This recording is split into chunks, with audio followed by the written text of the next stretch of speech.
Ani mudannoo ajaa'ibaa yoomillee daganni takkan qabaa mudannoo tiyyallee yeroon jalqaba biyya Arabaa dhufuu jechuudha. Yeroon jalqaba biyya Arabaa dhufuu akkuma dhufeen biirootti buunee guyyaa sadii biiroo turre. Namoonni achi keessa baay'ee turani. Biiroo keessa namoonni baay'ee turani yeroo sanii. Hirriin hin jiru wacaa bakka baay'ee namni bakkuma taa'u iyyuu hin qabu. Hedduu baay'ee waan ta'aniif jechuudha. Guyyaa sadiin booda kafilli kiyya dhufee na fudhate. Kafilli kiyya dhufee yeroo na fudhatu anaa fi mucayyoo takka fudhatee nama lama nu fudhatanii nuun deemanii. Mucayyoodhaanis waliin beeknu turre. Achuma keessatti wal gaafannee wal barree wajjin haasa'atuma kara mana isaaniitti gallee. Achi booda madaamin teenyaa uffatallee nuu kennitee shaaworillee akka gallu nutti himanii shaaworii gallee uffata jijjiirannee nyaatas nuu kennanii nyaata nyaanne. Achi booda erga nyaanne booda akkaataa mana itti qulqulleeffamu nutti himuu eegalte. Erga nutti himtee meeshaa ittiin qulqulleessinuu fi akkaataa itti qulqulleessinu iddoo qulqulleessinu nutti himte. Ganama ka'aa nuun jette ganama qulqulleessituu amma nuttuma himte bes nutti agarsiifte jechuudha. Ishii jenneeni iddoo riba keenyaa nu fidanii rafne.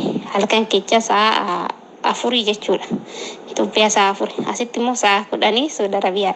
Sa'a 10 rafne. Sa'aatii 4tti rafne ganama sa'aatii 2 Itoophiyaatti riba ka'anuun jettee sa'aatii guddaa tokko fiddee mataa keenya dura gootee deemte. Sa'aatiin kun yeroo xiixu hin kaatu nuun jette. Sa'aatii riimootii harkaa qabdi natti fakkaate isheen. Sa'aatichi yoo achirra ga'uun xiixaa nuti hin dhageenye dadhabnee biiroo keessatti dadhabbii guddaa qabna waan ta'eef hirriibni hin jiru waca jira maal bakka hirriiba hin qabnu dadhabbii hedduu qabna nuti. Achi booda akkasumatti rafaa oollee galgala sa'aatii 10 ta'e 10 walakkaa akkas natti fakkaate. Ramadaana keessa waan ta'eef sooma jira Ramadaana keessa. Isaan immoo fuxuura qopheessaa jiru waan itti faxaranii Ramadaana waan ta'eef yeroo nu gadi buunu fooqii sadaffaarra rafnaa kaanee gadi buune. Yoo gadi buunu dhiqannee maal jennee kushiinaa seennee hojii gargaaruu eegallee meeshaa dhiqnee achi meeshaa yeroo dhiqnu isheen hojiin xumurtee faxaruu nama azaanuu gahanii jiranii keessummaan dhufaa jira. Manallee silaa nu qulqulleessine kaanee waan ta'eef ijoolleen ishee qulqulleessite keessummaan soddaatitti dhufaa jira intala ishee kan fuudhee fi intala dhufaa jira jechuudha. Sana booda meeshaa isheen itti hojjette san dhiquu eegallee dhiqnee finnee maalloon jette isheenii nyaata hojjedhaatii waan sin barbaachisu hojjedhaatii nyaadhaan nuun jettee mallattoodhaan nutti agarsiifti. Nu Arabiffan beennu anis hin beeku mucoonis hin beektu turte. Nyaadhaa ishii san mallattoo ishii san qofa argine nuti amma hojjedhaa jechuu ishii san hin beennu. Achi booda isheen geemaata hojjettee wantoota itti faxar geemaata buskuuta xixiqqoo takka saambusaa hojjettee viizaa hojjettee shoorbaa wantoota baay'eetu jiran hojjettee biraa deemte. Huccuu qayyarachuuf biraa deemte azaanuu gaa'u waan ta'eef deebi'anii faxaruu hedu. Huccuu jijjiirrachuu nu biraa deemte isheen kushiinaa keessa turte waan ta'eef deemte. Nuti isheen baanaan nyaadhaan nuun jettee deemte mitiire ishiin hojjedhaa nyaadhaan nuun jette malee kan hojjetame san nyaadhaan nuun hin jenne. Isa sirreessitee sahaan irra naxxee akkaataa itti dhiyeessituun jechuudha soddaa dhufa waan ta'eef sirreessitee xaawulaa irra naxxee biraa deemte. Odoo iddoo teessuma isaanii san hin geechin kushiinuma keessatti qopheessitee jechuudha. Cimmaaqillee qorri irraa haa ba'u jettee firijiin akka malee qorraa cimmaaqii ala gootee xaawuluma sanirra gootee isa hundumaa nu cimmaaqii sana fuunee wanna hundumaa waan ishiin xaawulaa irra naxxisan nuti fuunee wanta keessummaa qophaa'e nyaadhaa jechuun san dhageenye mitiire. Fuunee gixxum goonee hunduma isaatu nyaannee geemaata saffaa saamuusa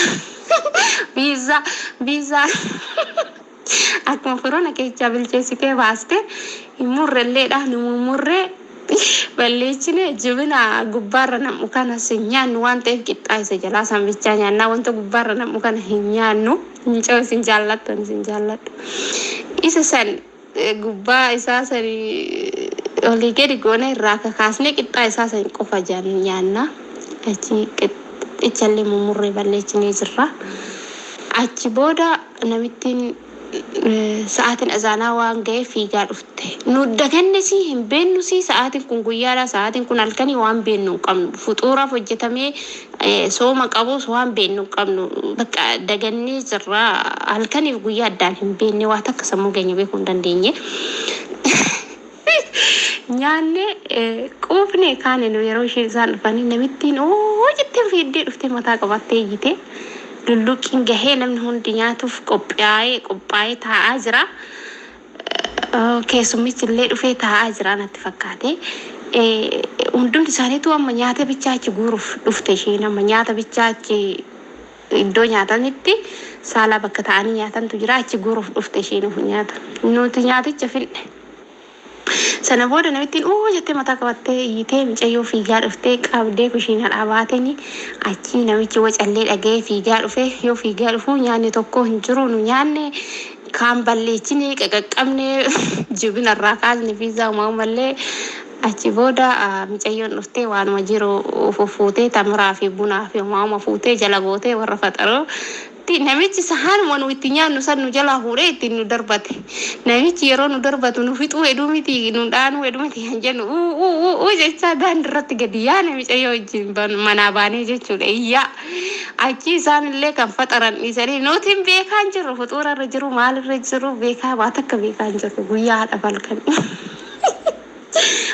Jecha achi bakka haala bahanii mucaan imbaasii singeecha imbaasii Itoophiyaa on singeecha yeroo nuun jedhu Itoophiyaa jechuu isaa dhageenye jirraa nu duuba fiigaa bahee makiinaa seenaa nuun jedhe makiinaa seennee achi keessatti dhuftee makiinaa keessatti namittiin dhuftee harka qabdee ol deebistee ol deebinee kifilii tokko nu kennanii kifilii san keessattuu maallee akkan hojjenneef namichi nu dhaa namichi sukkaarii qaba natti fakkaate namichi baay'ee dallanaa wayitii nama dafee aaruudha.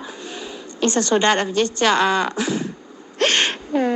kifilii tokko nu kennanii achi keessa hin teenye achi booda mucayyoon achi turte takka kan afaan beektuu hin jirti ishee nutti fidanii erga ishee nutti fidanii isheen maaliif akkana hojjettan maaliif akkana balleessitanii isaan faxaruu heduu hojjedhaa ati nyaadhaa isiniin jettee keessumaa dhufaa akkasii miti nuun jettee nutti himtee nuti hin beekne jennee mucayyoon bakka nurraa himtee wanta nu balleessinu hundaa nu hin beekne nyaadhuu ishiisan qofa beekna malee wanti nu hojjedhu nyaadhu nuun jettee jennee itti himne achi nurraa itti himtee qaachi booda hojii keenya eegallee dogongora nuun jedhanii erga yeroo saniiti ani nyaata arabaa yeroo arabnu jettu nyaata isaanii nyaachuu miti akkanatti ilaaluu bakka wantuma sana yaadadhaa ofii kiyyaan hojjennee nyaannaa ergasii nyaata isaanii kan ol kaawwamullee ol keenye kan gatamullee ganna malee nyaata isaanii osoo ilaalii waggaa lama bira xumurannee mucayyoo isa wajjini garuu ofii keenya hojjenna isaanillee nyaata keenya hin tuqannus nyaata isaanii hin tunnu wanta barbaanne hojjetanna yeroo kamuu mudannoo kana hin dagadhu mana arabaa kamuu yeroo deemu amma yeroo nyaata arabnu hojjettu harkaan tuquu miti nyaachuu miti akkanatti ilaaluun fedhuu sanuma yaadadha waan ta'eef mudannoon kiyya kana.